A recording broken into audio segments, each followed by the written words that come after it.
کہ ایک مرتبہ ایک صحابی سفر پہ جا رہے تھے.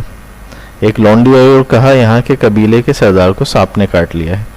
ہمارے آدمی موجود نہیں, آپ میں سے کوئی ایسا ہے کہ جو جھاڑ پھونک کر دے؟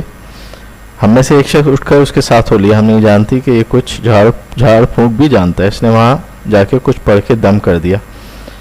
اللہ کے فضل سے وہ بندہ صحیح ہو گیا. انہوں نے اسے 30 بکریاں دیں اور ہماری مہمانی کے لیے دودھ بھی بہت سارا بھیجا. جب وہ واپس آئے تو ہم نے پوچھا کیا تمہیں جھاڑ پھونک کا علم؟ تو اس نے کہا میں نے تو صرف سورہ فاتحہ پڑھ کے دم کی ہے. ہم نے کہا اب مال جو لائے ہو ابھی اس کو مت چھیڑو, پہلے رسول اللہ صلی اللہ علیہ وآلہ وسلم سے اس کا مسئلہ پوچھ لیتے ہیں کہ یہ جائز بھی ہے یا ناجائز.